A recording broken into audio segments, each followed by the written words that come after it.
No Salmo 22, versículo 15, o salmista diz assim: Meu vigor secou-se como um caco de barro, e a minha língua gruda no céu da boca. Deixaste-me no pó, à beira da morte. Em certo sentido, todos nós estamos à beira da morte, não é? Não existe nada entre a vida e a morte, existe. Todos nós temos esses dois capítulos na nossa existência. O da vida é o capítulo 1 e o capítulo 2 é a morte. Sabe, desde o ventre materno, desde o momento em que a multiplicação de células começa a acontecer no ventre da nossa mãe, a morte, ela se faz presente, não é? Basta você viver para a morte, ela acompanhar você. Então, a morte, ela na verdade mora ao lado. Tem um filme que tem esse nome, né? A morte mora ao lado. Mas a morte mora ao lado de todos nós. É nossa vizinha o tempo todo, a vizinha mais próxima. E sabe, nós não temos como mandar a morte para o espaço, não é?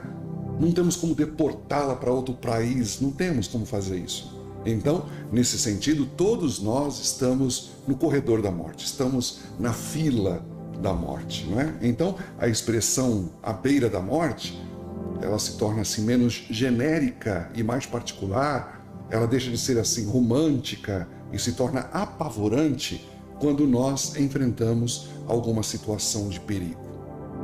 Quando nós estamos com uma doença que nós sabemos que ela tem o poder de ser fatal, grave, não é? Que ameaça tirar a nossa vida, então ela se torna apavorante. Quando alguém ameaça a nossa vida, tirar a nossa vida de alguma forma, não é? Ou então quando nós gastamos a nossa vida de forma absoluta, ou somos convocados para uma guerra, então ela deixa de ser romântica e torna-se apavorante.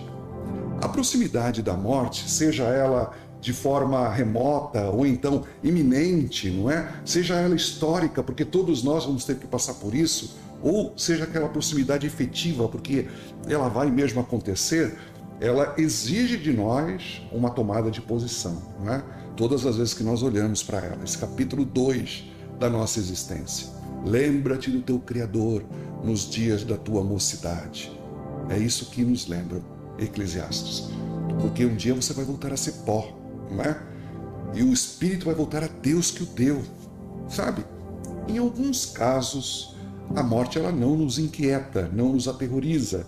Na verdade, ela é até saudada, desejada, não é? As pessoas esperam ela com alegria.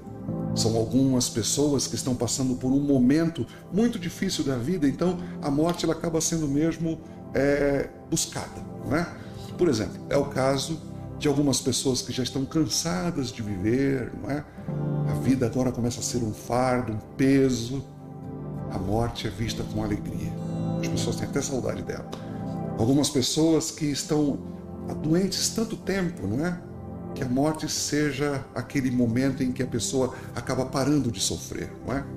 E existem também aqueles cristãos que já estão cansados de esperar essa casa eterna, construída por mãos eternas, por mãos de Deus.